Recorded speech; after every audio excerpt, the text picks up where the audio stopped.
Alors, vous vous demandez si votre femelle pourrait potentiellement être gravide. Il y a plusieurs signes qui peuvent témoigner de si une femelle est gravide ou non.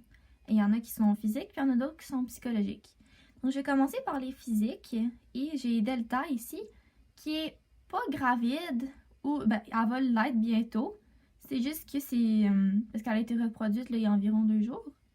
Mais c'est pas visible encore sur son corps. Donc, premièrement, ce que vous pouvez regarder, c'est quand vous la mettez sur une surface plane, est-ce que vous voyez son ventre? Donc là, ici, vous pouvez voir, on ne voit pas le ventre à delta qui pend là. Donc, c'est vraiment, ça fait une belle ligne droite. OK? Donc, ça, c'est le premier signe que votre femelle n'est pas gravide. Une femelle qui va l'être, vous allez voir son bedon qui touche le sol. OK? Une autre chose que je vais faire, puis là, je vais montrer l'image à l'écran, c'est que vous pouvez la mettre sur une surface de verre, là, par exemple, et regarder son ventre, si vous pouvez voir des œufs. Parce que des fois, là, quand ils sont sur le bord de ponte, on peut même voir la forme des œufs à l'intérieur des autres. Ou, si vous êtes patient, vous pouvez juste attendre que votre gecko se positionne sur une décoration particulièrement haute et qui lui permet d'exposer son ventre, ça se peut que vous voyez à l'intérieur aussi. Si, mettons, on regarde sur le dessus là, de votre gecko comme ça, les femelles gravides, là, parce que vous voyez, ça, c'est la rondeur normale de leur thorax. Mais quand ils sont gravides, là, vous voyez ça ici, là? Ça aussi, ça va être rond. Donc, il n'y aura pas vraiment d'espace entre leurs jambes et leur bedon. Donc, ça ici, ça va être rendu rond. Même chose ici, là. C'est juste que de l'autre côté, on va pas très bien à cause de sa position, là. Mais c'est ça. Vous allez voir vraiment, il y a une rondeur dans l'abdomen, n'importe où quel angle qu'on la prend. Puis en plus de ça, mais c'est sûr que nécessairement, elle va avoir pris du poids. Hein? Donc si vous avez reproduit votre femelle, puis que vous dites, oh, il me semble qu'elle a pris du poids récemment, puis vous la pesez, puis que oui, ça se peut. Parce que normalement, les œufs d'habitude, ils prennent peut-être 4 grammes. Chaque, je sais pas trop, j'ai jamais vraiment fait l'expérience, mais autour de ça.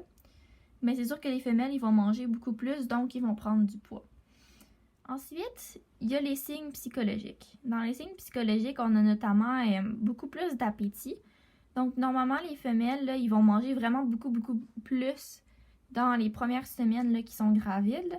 Vers la fin, d'habitude, ils vont arrêter de manger parce que c'est comme une femme enceinte, là, ils deviennent tellement inconfortables que des fois, c'est comme s'ils manquaient de place dans leur estomac puis ils veulent plus manger. Donc, tu sais, j'ai remarqué ça beaucoup avec Aurora, surtout, parce que c'est la première année là, que je reproduis Delta. Et aussi, quelque chose que je vais remarquer, surtout vers la fin, c'est qu'ils vont aller jouer dans leur boîte de pompe. Donc, vous allez voir de l'activité dedans, là, souvent. Là, il y a des petites buttes, des petits creux, vous voyez qu'ils cherchent un endroit. Là. Donc, si vous remarquez ça, c'est important de s'assurer que la boîte de ponte elle soit humide hein, pour éviter la dystocie, en fait, là, pour que les femelles ils puissent pondre leurs œufs comme il faut. Aussi, je sais pas si c'est juste moi, mais moi, j'ai l'habitude souvent de sortir mes geckos le soir, là, juste pour qu'ils puissent se dégourdir un petit peu, puis pas toujours voir le même environnement. Mais quand mes femelles sont gravides, là, ils veulent rien savoir de se faire prendre. Hein. Ils vont faire ils vont faire des petits cris de protestation, ils voudront pas. Ils vont bouger leur queue, ils vont dire non, je veux pas. Ils veulent juste pas se prendre. Ils pensent que je suis un mâle, puis ils me crient après pour dire non, je suis pas intéressée. Puis aussi, ce que j'ai remarqué, c'est qu'ils vont garder un petit peu leur boîte de pompe. Ils vont la surveiller, ils vont se tenir proche, même quitte à dormir derrière. Moi, les femelles, souvent, ils font ça, là, ils dorment derrière leur boîte de pompe. C'est comme si, là, ils délaissaient leurs feuilles, leurs arbres, là, en haut, là, puis ils restent au sol.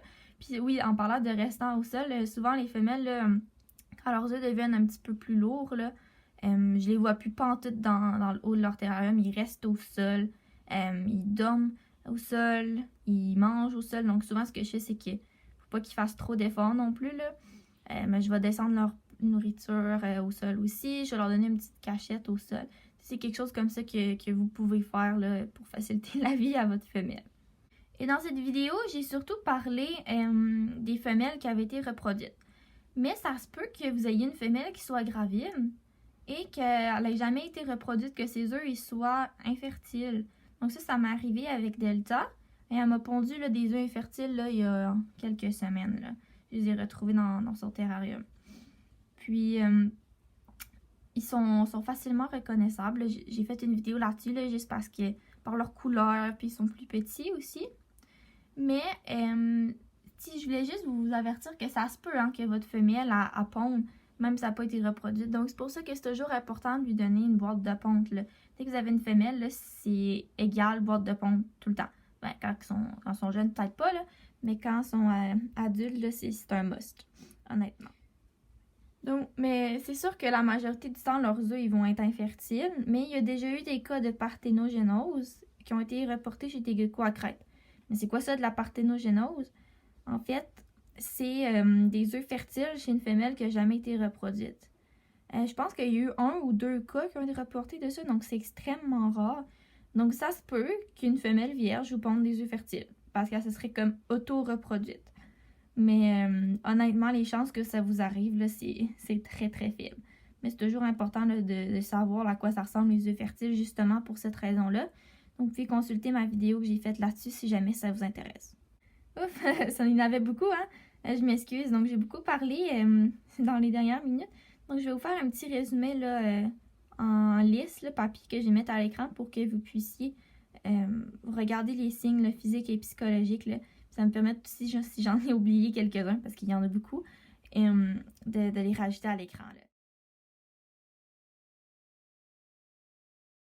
Donc voilà, merci beaucoup d'avoir écouté cette vidéo et je vous souhaite à tous de passer une merveilleuse journée. Bye!